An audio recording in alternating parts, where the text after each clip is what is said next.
Welcome back to the Forecast, brought to you by Headstorm, the show that teaches you how to engineer growth by learning from industry luminaries to provide you with tactical steps you can use tomorrow. I'm John Humphrey, the guest host of Headstorm Forecast. I've spent my entire career helping services companies grow revenue. Our methodology and software helps founders and business developers to grow sales. Check us out at connectforlife.com to see how our tools can help you grow your revenue.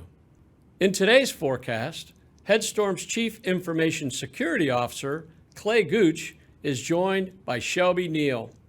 Shelby is the Business Risk and Controls Advisor lead at USAA Insurance. She is at the forefront of all cybersecurity controls and governance aimed at some of today's most significant threats. Today, she's talking about her approach to security controls and compliance. She's also going to give us an inside look at the best time to implement controls, the shift to passwordless environments, and security beyond what's required. Shelby, it's an honor. Let's get started.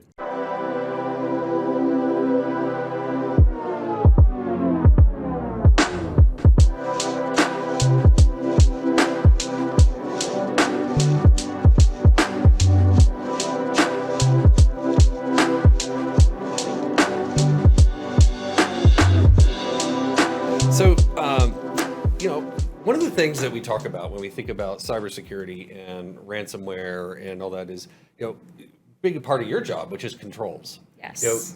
Like people think of controls, or I think of controls as, what are the basic things like stoplights, like red, Absolutely. yellow, green, right? Tell me when to stop, when to, slow down, when to go. Explain it kind of from a layman's perspective. What's the principle of a control? Yeah, so anytime you're looking at being able to essentially control a risk that you might have, so something as simple as your credit report, right? There have been a lot of really public breaches when it comes to our credit reporting agencies. It can be something like me as an individual going out and putting a credit freeze to prevent those bureaus from reporting my credit and prevent other lines of credit being opened in my name. That's a pretty simplistic example, but there are also even more simple. Every time you want to log into Facebook or Twitter, you have to provide your username and password, and those are another form of control that you see pretty much every day in your life at this point. Interesting. So a password is effectively a control. Absolutely. Okay. Interesting. Because, you get into the boardrooms, you get in talking to certain executives, and they think, controls are, tied to Sarbanes-Oxley. They're tied to a lot of regulatory requirements. I mean, while those are part of it, controls are really, they're needed in the cybersecurity space. Yeah, and it's interesting that you bring up Sarbanes-Oxley because I was actually an accountant, CPA in the state of Texas, before I got into cybersecurity. So it's always really interesting trying to evaluate the differences between how like a financial industry and cybersecurity works. A lot of the principles are the same, right? You still are trying to control for problems that might occur. You can still do things to prevent the problem from occurring or do things to try and detect it and fix it. But ultimately, the general concept is to protect yourself or your company. Okay, yeah, that totally makes sense. And we've seen over the past, the pandemic, right? 2020, ransomware just skyrocketed because everybody went home. And what I'm thinking is there was a lack of controls that were put on everybody's endpoints or their workstations, laptops. Is that what y'all saw? Yeah, that's definitely one way that a breach can happen. So anytime that a breach occurs, you usually try to see what caused it. Mm-hmm. So with Experian, for example, it happened because someone was able to authenticate as someone that they're not. So they were able to get permission that they shouldn't have otherwise had. They essentially pretended to be a client of Experian. So most people might think that we, the individuals, would be the clients of those credit bureaus. That's not the case. Their clients would be like the Amexes and Visas, people who might give out a line of credit. Okay. So they provide a way for those other businesses to be able to look up Clay Gooch, see what dirty secrets you're hiding, right, on your credit report, get your credit Hopefully score. hopefully all that stuff's buried. It was a dark time in my life. And when they don't have control mechanisms around the access to that data, they're liable to get breached and to lose our important information and potentially even get our identity stolen. Yeah, I mean, we saw a lot of that. I mean, and Experian was a big one, right? I mean, it really transformed a lot of that, a lot of the credit reporting agencies' environments. It really had them bolster their cybersecurity efforts. I mean, folks got fired just because they didn't patch software appropriately. They didn't, have all that stuff done. They knew they should have, but they didn't. From a controls perspective, if I'm a small and medium-sized business, I don't really have a true IT team. I don't have a security team. I don't have somebody like you that's telling me, here are the controls you need to meet. Like, what are the basic building blocks, or what are the basic things or check boxes that I can do to prevent myself from getting, on the news, from being ransomed? Yeah, I think the general concepts are the same, regardless of the size of your business or even you as an individual. The first step is really identifying what are the important pieces of information or important aspects of your life that you want protected. So whether that's your social security number, or you're developing a new technology and you don't want the IP getting out, right? You would identify those, and then you try to use what's typically called a defense in depth type strategy. It's basically layering, because one sort of control is never going to stop everything. Typically, when you're looking at trying to prevent it from happening, you'll have things like usernames and passwords. So we would call those more like access management type controls. At this point, they're fairly standard, so even a small to medium-sized business should be able to have proper authentication. You can have security certs and whatnot on your website to offer more insight into the type of traffic that you're putting out there. So that's like the little lockbox that's in the top left-hand corner of my browser. Yeah, that's how the everyday person would see it. Or if you've ever seen that splash message where it says, dangerous ahead, only advance if you know what you're getting yourself into. Got it. And that's one way. Another way is if you're trying to prevent the fallout of having your data stolen, whatever it might be. You can actually encrypt those files, so that way if someone does manage to get access to them, right, at least it's encrypted, and they would have to go through quite a bit of effort to be able to crack that file and actually see what's in it. So I'm ransomwaring myself, but I know the key. Exactly. Got it. Yeah. And I want to touch on one thing that you mentioned earlier. I love Shrek. And we talk about, Shrek talks about being an onion, right? Layers. Or layers, right? Is that really is that the way I'm supposed to think about defense in depth? My organization is kind of the center of that onion, and what are the different layers of the onion that I'm using to protect myself? Yeah, so if you start with access management, meaning that everybody has to have a username, password, they have to prove that they are who they say they are, right? And then hopefully you also use a concept of least privilege, meaning you wouldn't give every employee access to everything. So if I've got, somebody in accounting and somebody that's really like my, my secretary or executive assistant. If I've got somebody like that, they shouldn't have the same level of permissions then. Exactly. Okay. Yeah. Okay. And then when somebody does authenticate, right, now they're able to access the files that they need to do their job. You might have something like a DLP software, data loss prevention. So if you're my boss and you make me upset and I decide I want to get back at you, right, a DLP might prevent me from being able to extract or take your files and use them for personal reasons. Yeah, so you're essentially like a malicious insider at that point, trying to take stuff with you before you leave an organization. Yep. That's a good one, because we are starting to see the biggest threat in the cybersecurity landscape as really that malicious insider, Because think about it, if I know that I'm switching jobs, we've seen, I mean, the Great Resignation, right? Everybody moving jobs.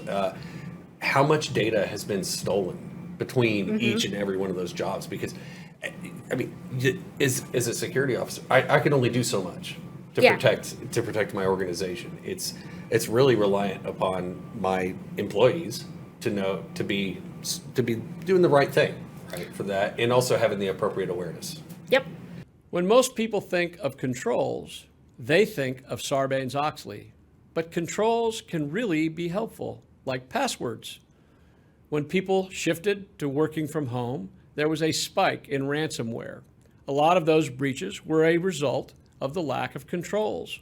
People didn't have plans in place on how they were going to manage their cyber risk and made the shift instantly because they had to. Now, those companies are retroactively adding more security procedures to help minimize future risk. That's true whether they're defending against ransomware attacks or malicious insiders. For our next segment of the forecast, stick around as we share the importance of security training and the best time to implement new controls. Is security awareness training a type of control? It is. Well, you can build controls around it. Okay. So the concept of doing security awareness might be more of like a process or a procedure.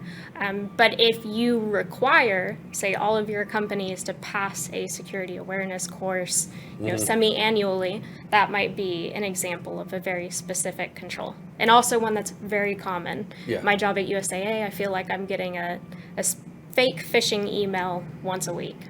Good. I mean, and they get, it's funny, they get more and more crafty each and every day.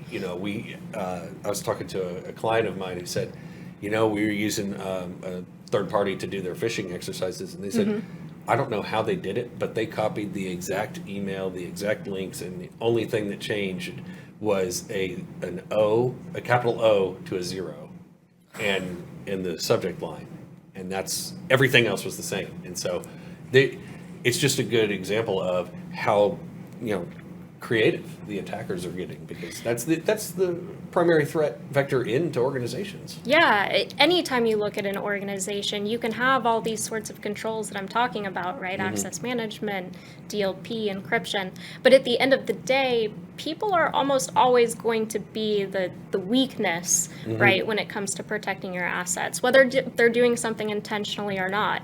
I mean, imagine getting a call or an email from your CEO frantically asking you to send them some money because they need to buy, business cards or something on a trip.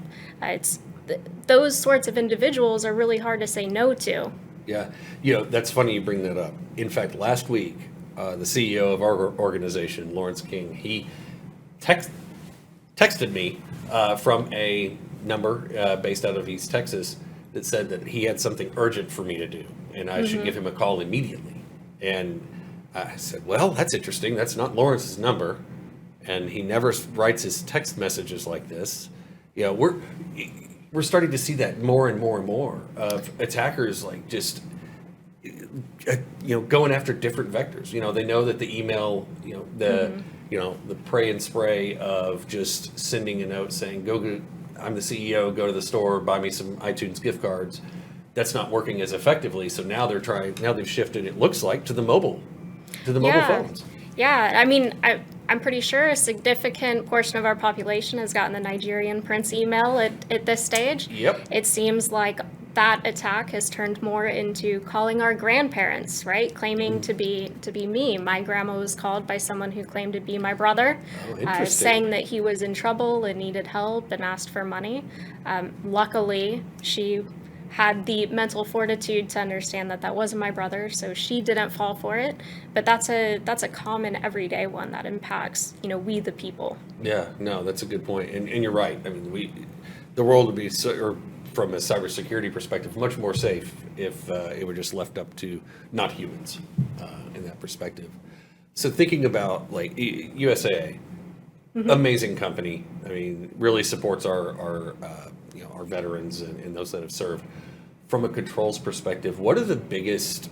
You guys do a financial institution. So Yeah. what are the biggest controls or the hardest ones to implement?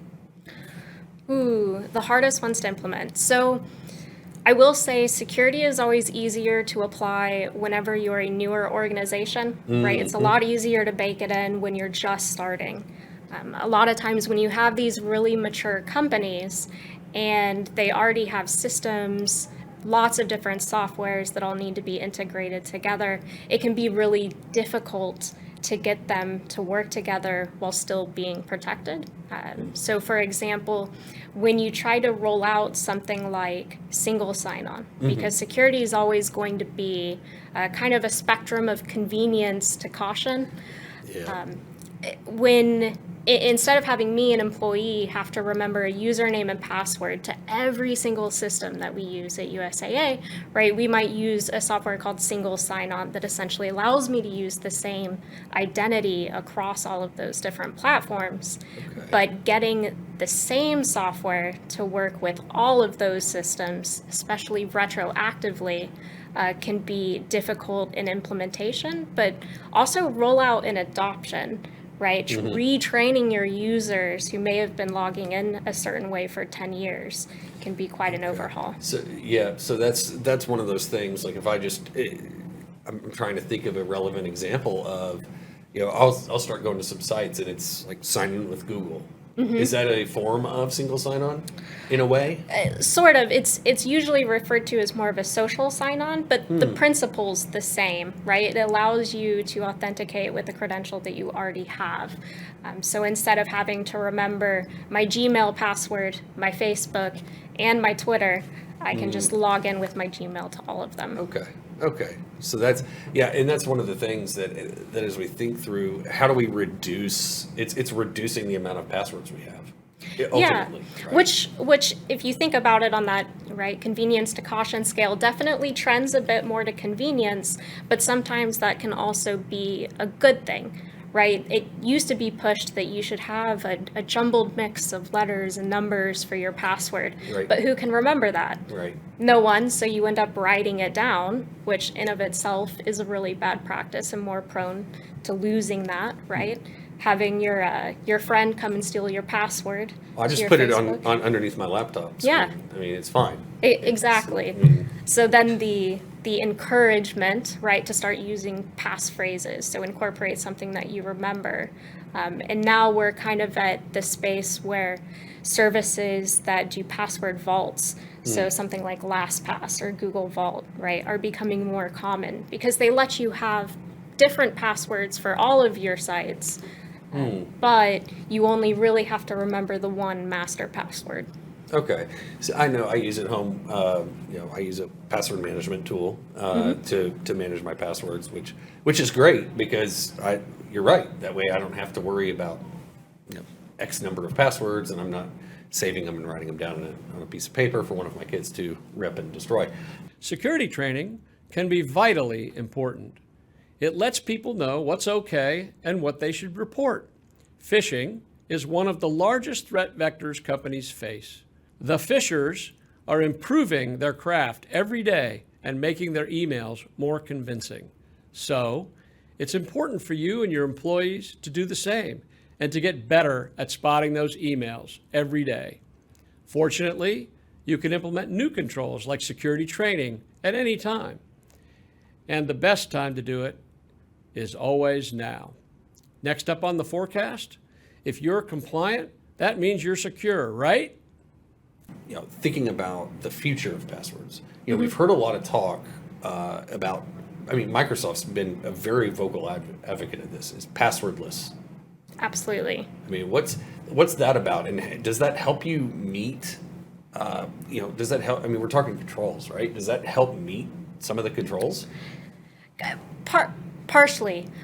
So you're still going to have to figure out a way to authenticate, right? Whether that's instead of having a password to log into your Xbox account, Xbox will send you an email to your one identity that you click to verify it's you, or depending on. So that's what that is. That's one way to do it.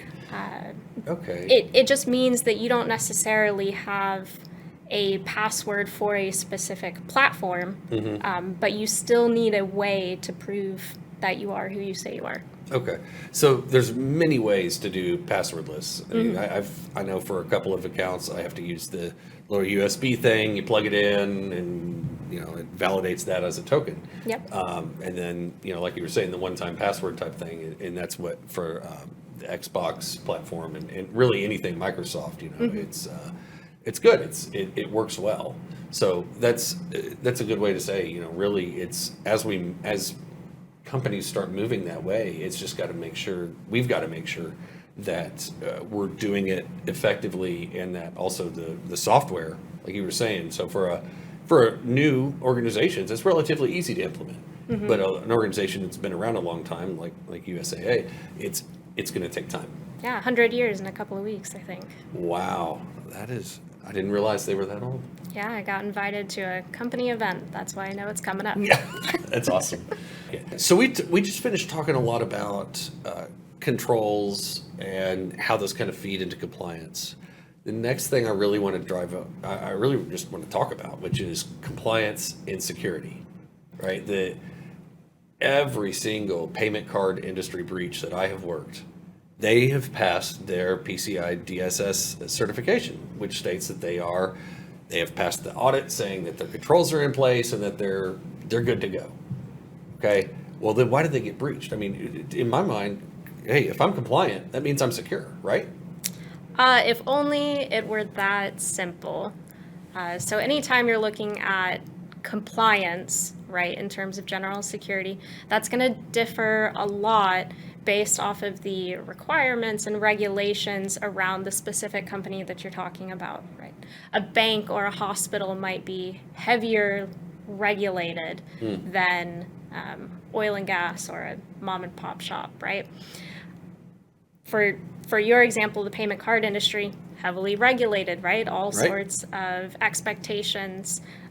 A lot of times whenever you are doing a PCI, payment card industry audit, there's a very specific set of questions and circumstances that you go through as the auditor to make sure that they are compliant and adhering. Unfortunately, the reality is, even if you pass all of those check marks, right, all of those requirements, technology in the landscape is constantly changing. There are always new vulnerabilities being found. There are always different things getting introduced into environments. I would say sometimes being the hacker pays a little bit more than being the one trying to prevent the hacking. So in terms of, talent, or at least the desire to innovate how you go about hacking, might trend a little bit more towards the bad actors out there. So you can pass an audit, and that means that you're doing well, but it doesn't mean that you're foolproof. Even the defense in depth strategy, right, that we talked about earlier kind of represents that. Ultimately, you try to have the layered approach in case something fails, but there's always that chance, however low, that everything fails. Somebody manages to get in, get the information, and do with it what they will. Yeah, so one of the things, audits are, you can have an ongoing audit, every quarter or what have you, right? But it's a point in time, right? Yes. So I could have my systems all buttoned up, require passwords on everybody, require multi-factor authentication on everybody. Auditor comes in, good to go, and the next day just turn it all off. You could. I don't think that tends to be what causes the breaches, but it definitely can happen. I think oftentimes it's the maintenance of those things. Okay. So having a control right at one point doesn't necessarily mean that will always and forever be the appropriate control for that situation. If your technology changes, you need to adapt with it. The environment changes, you need to adapt with it. So just because it's a point in time doesn't mean that you can't also look at, the governance. So how well a company does during those maintenance period when the auditor's not in the room. But, it does happen where people fail to do what they need to do.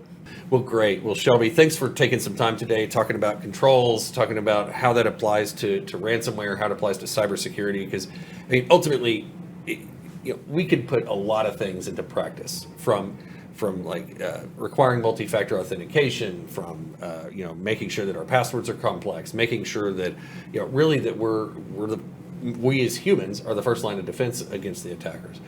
A lot of these things feed into controls, which then feed into audits, and which then feed into really just how quote unquote secure an organization is. So great. Thanks for your time today. Greatly appreciate it. Yeah, thanks for having me. Looking forward to what Headstorm has on the radar. All right. Sounds good. Thanks. Even if you're in a heavily regulated industry and checking off everything on your compliance checklist, that doesn't mean you're safe. Why? Because an audit is a measure of your security at a specific point in time, and it can only measure so much. So you could spend a couple of weeks or a month shoring up your security to meet checklist requirements, then instantly go back to business as usual without having made long-term change. If you are keeping up with those controls, it does make you significantly safer, though. The Forecast's next segment will give you the inside scoop on what 3 questions you should be asking yourself right now. Stick around. Okay, so 3 big questions. How do you prepare? Let's get left of the hack. One of the things that we talk about in security and even software DevOps is how do we shift left? Let's get as far left as we can, and that's preparing. The 3 questions that organizations need to ask themselves, like your pet shop: how quickly can we recover if we do get ransomware? How quickly can we bring back our ERP system, our accounting software? Do we have recent backups? Most importantly, have you tested your backups for recovery? Hey, all I know is I backed up I got my servers, they're backed up on these things called tapes. Okay, they look like cassette tapes. Y'all probably don't know what those are. They look like VHS tapes. Do y'all know what those are? Yes? Okay. All right, good. It's like Blu-ray. It's like Blu-ray. Real thick. Anyway, a lot of companies back them up on digital tape, and they get stored at places like Iron Mountain and facilities like that. And what happens, companies just trust that, and they don't test it. So what happens when you have an incident and you're like, I'll go get my tapes. I got this. We're just trying to restore it, and the tape has become corrupted. So then you're SOL. Okay, so incident toolkit. How do you become prepared, right? You want to make sure you have your processes, your policies, your standards, your security awareness training, and all that. You want to have your physical protections in place, on the machine. How do people get secure access to their laptops? How do we protect our perimeter? Think about it like an onion, right? So the outside of the onion is really just one of the different things that we have to protect ourselves. And then we have network controls in place. We've got firewalls here on site. Hopefully we'll be rolling out continuous VPN back here in the near future to protect that. Then we have our host and our operating system controls, application controls, and then data controls to make sure that everything is in place and everything is secured. Okay, incident lifecycle. We talk about cybersecurity incident here, and these are the 4 stages. This is based on National Institute of Standards and Technologies 861 incident response lifecycle. Prepare and prevent, detect and analyze, contain and eradicate, recover, and have your post-incident post-mortem. Looks kind of a lot like some of our engagements, right? I mean, at the end of the engagement, we all gather together and we say, okay, what could have gone better? What could have, all that stuff. That's exactly what some of this stuff is. To prepare and prevent, get ready for battle. These are some of the things that you must have, you should have, and best-in-class organizations have these. So must have malicious email filtering. I'm not going to read through all of these, but automated backups. A lot of organizations that didn't pay the ransom, they didn't because they had a good backup in place, most likely. Malicious email filtration, or MEF, is one of the things that could have prevented that detonation that you just saw a few minutes before. Yep. It would have identified the file inbound into the network as malicious, and it would have sunk it, and you would have never received it. And so making sure that companies are doing their share and making sure that they're taking the time to buy and correctly deploy this type of solution is ultra imperative. Yeah, good point. And one of the things that also stemming from that, when I talked about on this slide, talked about application level controls. Some of you may notice that you're not able to do macros in some of our applications. That email is the exact reason why. So, there are things I put in place to make sure that we are secure and protected from malicious activity there. So it's just in case something gets through malicious email filtering. Organizations should have a cybersecurity incident response plan. You should have full logging for at least 30 days in policies, standards. And really important, I was talking to one of our clients this week about asset inventory. We were doing a physical security assessment, found like a Western Digital NAS drive, just like home edition that they got at Best Buy, sitting like on the floor in the server room. I was like, what's that? Well, I don't know. Really? So These are common. It was already plugged in. Yeah, these are common things. yeah, Very common. see them all the time. So I said, well, do you know where all this stuff is? No. Do an asset inventory. That's one of the first things you should do. Best-in-class organizations will have your cybersecurity insurance, next-generation firewall, and an intrusion prevention system. Thanks, as always, for tuning in for the forecast, brought to you by Headstorm, with your hosts, John Humphrey and Clay Gooch. As part of this vast community, we hope these tips and insights will make a difference, future-proof your business, your mindset, and help you surpass your expectations. Feel free to reach out. Our contact info is in the description. Hope to see you next time as the forecast brings you more thoughts from industry leaders and strategies to engineer growth.